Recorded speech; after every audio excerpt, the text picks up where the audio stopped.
All right, in this video, I'm going to cover section 3.1, measures of center. So in the from the chapter 3, we're gonna study the measure of center and variations. So we'll see the several measures regard to calculate the what average of centers. So first one is a mean, and then next starting from mean, we'll see several the tool to measure the center of the data. So first one, the given data is this weight of sample of 1-year-old children. So 20, 24, 22, 20, 21 pound. So here, sample mean. So first, the tool to measure the center is sample the mean. There are two type of mean, okay, sample mean and population mean. So is as you can see, the sample mean is the mean of the sample, okay. So and then population means the mean of population. So the you need to familiar with all the the symbols and notations. Okay. So here x bar in the statistic we use x bar as a sample mean can be calculated. A sample mean is can be calculated by sigma x. What is sigma x? Sigma the Greek letter capital Greek letter sigma means the sum. The sum of all of the lowercase x means the data value. So sum of all the data value divided by the n is the number of data. So in that example, 20, 24, 22, 20, 22, 20, 21, we just the what take a sum of all the data value divided by 5 because there are 5 value. That's going to be sample mean. Okay. So the population mean is similar to sample mean, but we use a different symbol. So mu, we use a Greek letter mu that we use the statistic we use mu for the population mean k minus the sigma x divided by capital letter n. So capital letter n is the population size or total number of the items in the population mean population. Okay, but normally it's impossible to calculate population mean. So we consider sample. We're gonna look at the sample mean to influence population mean. Okay, we're gonna talk about this one later. So now then, next one, runoff rule. Just keep one more decimal place than the original data has. We use X bar to estimate mu. So find the sample mean of 20, 24, 20, 20, 22, 20, 21. So when you do this, so calculating the sample mean of these data, 20 through to 21, you're gonna get the 21.4. That's the a simple mean. Now, the round off rule means the add one more decimal place. So you add a 0 after the decimal form. So 21.40. Okay, that okay. So once you got the, for example, you get the 5 as the sample mean, then you just following the round off rule, you just write the rewrite 5 as 5.0. Okay. So anyway, so the sample mean of that data 20 to 21 is going to be 21.4. I'm sure that you're going to get that number, but you added 0. Okay, so 21.40. That's going to be the sample mean, and then following the round off rule. The next one, the important property mean. Okay, so sample mean drawn from the sample population tend to vary less than the other measure of center. So see. Now, next one is the mean of the data set uses every data value. So now, yeah, so it's easy. The it's popular to use the sample mean is popular in the all the data. The disadvantage of this mean is the just one extreme value. It's called outlier. We'll talk about outlier later. Can change the value of the mean substantially. So 20 for what that means here, think about this for 20 through to 21 the data set. If you just add for example 200, that will affect the change the sample mean a lot. Okay, So one extreme value will can change the value of the mean, substantially. Okay, that kind of I mean the opposite of that kind of uh opposite of the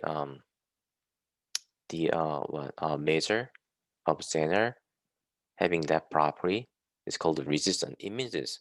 A statistic is the remember that in chapter 1 we learned about statistics. Statistics is a parameter of the sample. So sample mean is one of the statistic. So statistic is a resistance. Okay, statistic is a resistance if the presence of extreme value does not cause it to change very much. But sample mean, we saw that sample mean what the can change, the value of the extreme value, the value of mean by the extreme value, right? Yeah, substantially, so that the sample mean is not resistance. Okay, so let's see. Using the following definition, we say that the mean is not resistance. So what's a resistance? Resistance is a statistic. What's a statistic? It's a parameter of the sample. Okay, so sample mean is one of the statistic, but sample mean is not resistance. Why? Because resistance means that the presence of extreme values does not cause it to change very much. So now next one, the I introduced about notation. Okay, sigma denotes the sum of the set of data value, and the x is the variable. Data value, simply saying that, and then lowercase n represent the number of data value in the sample, and then capital letter N represent number of data value in the population. And then here, let's take a look at the more detail about mean. Okay, so never use the term average when referring to a measure of standard. The word average is often used for the mean, but is sometimes used for other measure of standard. So the mean and average are different. Okay, so the the key mind is, so sample mean doesn't mean the sample average. Okay, so term average is not used by statisticians. The term average is not used by statistic committee or professional journal. So keep in mind this. Okay, so now as a measure of standard can be all the measure of standards. I'll talk about this one later. Okay, just keep in mind this: average and mean, those terms have different meaning. Okay, so median. So see, what's the median? Median is a middle value. Okay, give me a second. So median it means a middle value when the data is arranged in order. So if the number of data value is even, the median is the mean of the two middle number in the sorted list. Okay, so median is not affected by outlier. So we just, because it makes sense, because we just choose a middle number, middle value, right? So the how the it doesn't matter how the outlier is be extremely v or low. Okay, so the as the mean is, but it does not use every data value. Okay, it does make sense. Think about this: is when you calculate the sample mean, we use all the data value, right? Sum of all the data value divided by number of data, right? In sample mean, but the median doesn't use all of data. Okay, so now then, so then two things is to calculate the median, you have to sort data, ascending order or descending order, either one. Okay, so what would be a better measure of standard of U.S. incomes than the mean or median? Definitely the median. We have to use the median to measure the standard of the U.S. incomes data. Why? Because the normally what in the U.S. incomes, the extreme there are too many extreme values, right? So outliers, I mean. So now let's find out the median of 2024, 2020, and 21. So then, so right here, so we sort the data, right? So starting from 20, okay, and then 21 and 22, okay. And I forgot the 20, another 20, right? But there are two 20, right? 20, 20, 21, 22, and 24. Okay. So what's the middle value? This, right? Give me a second. This one, 21. But here's a question. What if a data number of data is not odd but even number? Okay. So for example, let's say we have only 4 data. So I just remove 24. Okay, 24. Then how can you find the median? Then we're gonna take let me see. We're gonna take find out the middle value between 20 and 21. Okay, what's the middle value number between 20 and 21? 20.5, right? So it means that we just take uh some we're gonna some two value 20 and 21 and divide by 2, which is 20.5. That's gonna be median if number of data is not odd but even. In that case, we're gonna find a middle value between two closest middle value. Okay, so keep in mind this. Now then, important property of median. The median does not change by large amounts when we include just a few extreme values. So the median is resistance measure of center. Yeah, so I told you. So even though, for example, back there here, so instead of, for example, instead of 24, we put just a 100. Okay, what's the median? Still what? Um, a 21, right?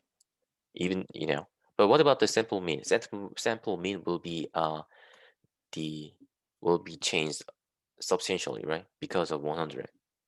But the median, even though we replace 24 by 100, still median going to be still the 21.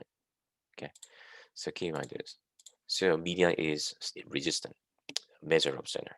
And the median does not directly use every data value. For example, if the largest value is changed to a much larger value, the median does not change. Yes, so that since median is not sensitive for the change of largest value, so for the specific data we only use data in some specific data. For example, that one in U.S. incomes. Okay, so now then I mean, you understand it, right? So why we don't use the mean measure of center to calculate I mean, why do we don't use a mean to calculate the measure of center of U.S. income? Because if you just use a mean, because then a millionaire or just you know the U.S. income of the rich peoples, they will affect that measure of center a lot. So the what the medium income will be increased substantially. So that doesn't represent you know the the U.S. incomes, right? So now next one is the mode. Third, the measure of center is mode. Mode is value that occurs most frequently. So a data set could have too many or no modes. Okay, so this is the only measure of center for the qualitative data. Okay, so for find the mode, for example, 2024, 22, 2021. So we're gonna count um, each data value. Okay, I mean what that means, we're gonna find out the data value most frequently. So which is 20, right? 20 occur two times. What about the other data values? Just occur just one times, right? So data value, all the data value occurred one times will not be considered as a mode. Okay, it should be more than once. Okay, so now 20 must be a mode. Okay, so some data value has a multiple mode. Keep in mind this. Okay, for example, all the data in the data set, for example, the 15 data value 15 occurred 5 times, and then 25 occurs 5 times. Then what's the mode? 15 and 25. Okay, so important property of the mode. The mode can be found with the qualitative data. Okay, so for example, if data sets in the data set consists of the low, medium, high. Okay, so then we count the low is occur the 10 times, and then medium occur the 5 times, and then high occur 10 times. What's a load? Load and low and high. Okay, so data set can have a no mode or one more or multiple node mode. Okay, finding the mode. Data set can have one mode, more than one mode, and the word normal I told you. When two data values occur with the same gradient frequency, each one is mode, and the data set is said to be bimodal. And then when more than two data values occur with the same gradient frequency, each is mode, and the data set is said to be multimodal. Modal. Okay. So when no data value is repeated, we say that there is no mode. Okay. And then mid-range. So mid-range it can be calculated by maximum data value plus minimum data value divided by 2.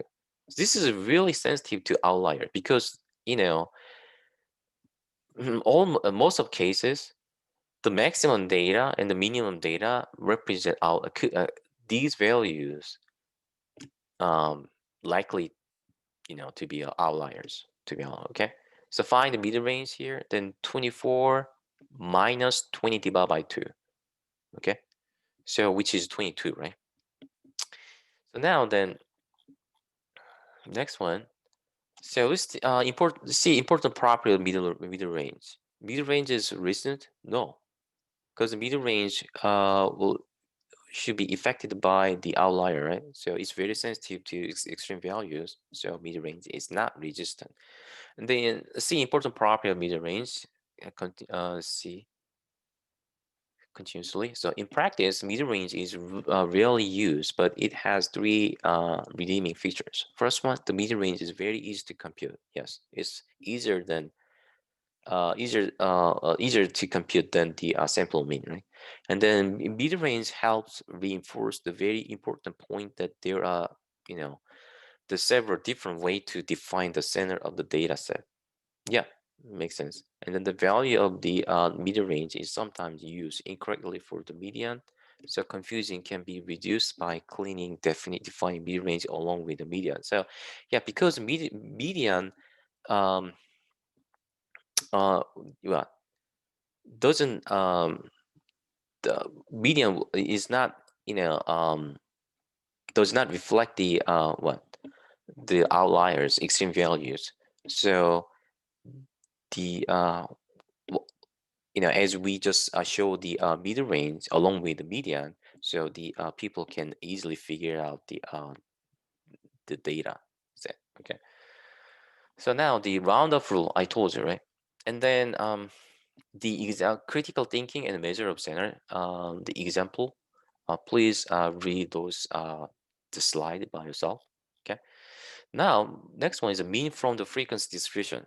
So, how can you find out the mean in the frequency distribution? Frequency distribution, nothing but the what? The table showing the it consisting of the classes and the frequency, right? So I know it's kind of complicated. The formula is really complicated, but I show you don't have to memorize it. Okay, so but I'll show you how to find the mean from the frequency distribution. First one, we're gonna find out the class midpoint for each classes. Okay, let's see example here. So the first two columns of the table shown here are the same as the frequency distribution table 2.2. Remember that the in chapter 2. Okay, now so first two columns are frequency distributions. Okay, now to find out the mean of frequency distribution, we're gonna find that class midpoint of each classes. So midpoint between 75 and 124 are gonna be 99.5. How can you figure out this? Just adding two number, lower class and then upper class. Okay, divide by 2, that's going to be 99.5. And then multiply this one by frequency, which is 11.99.5. That's going to be f times x. So the letter f represents frequency. Okay, so we're going to do this, find the class midpoint and then multiply the class midpoint by frequency for each classes and then adding them up. and divide by total number of frequencies, which means that total number of the data set. That's gonna be the mean of the frequency distribution. Okay, so now weighted mean. What's the weighted mean? Is this the when different x data values are assigned different weight w, we can compute the weighted mean. This example. In her first semester of college, students of the author took 5 courses. So then her final grades, along with the number of credits for each course, were A, 3 credit, and A, 4 credit, and the B, C, and F, okay, 1 credit for each. And the grading system assigning the quality points to letter grade as follow: A, 4, B, 3, C, 2, D, 1, F, 0. So compare her grade average. Then what we're gonna do? We use the number of credit as weight, okay? 3, 4, 3, 3, 1. Okay. So then replace the letter grade of A, B, C, F with the corresponding quality points. X, 4, 4, and 2, 3, 2, 0. Okay. So now then, let's see. I mean, so yeah, okay. So now then, we're gonna do this. We're gonna do W. We're gonna find out sum of W times X. W means weight. X times the data value. Okay. So now since the she earned the A, B, and then C and F, right? So 3 times 4 and the 4 times 4 and 3 times 3. Let me say, you understand what I'm saying here? Let me see.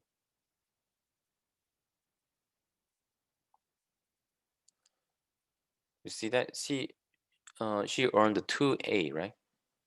Okay, 2A. So the converting the grading to the numbers, converting to quality points. Okay, so the AABCF will be converted to the quality points as 44320. Okay, because the problem says the grading system assign quality points to letter grade as follow: 4, A equals 4, B equals 3, C equals 2, D equals. This is how to convert the letter to the numbers, numeric value 44320. But for the what? But two courses on the A, their credits are different, right? Three credit. The other one is the another one is 4 credit, right? So 3 times 4, the 4 times 4, the 3 times 3, 3 times 2, 1 times 0. Adding them up, we're gonna get this 43. Divide by total number of what? The weight. 3, 4, 3, 3, 1, 14, which is 3.07. Okay. So the result is the first semester grade point average is 3.07. Okay. So now, then in using the preceding roundup rule, the result should be rounded to 3.1, but it common to round grade point average to 2 decimal places. Yeah, normal to 2 decimal places. Now then, the measure of variation. So I'm going to cover the measure of variations next time. Okay, so that was a 3.1. Okay, and the 3.2 measure of variation, I'll cover this one next time. Let me stop here.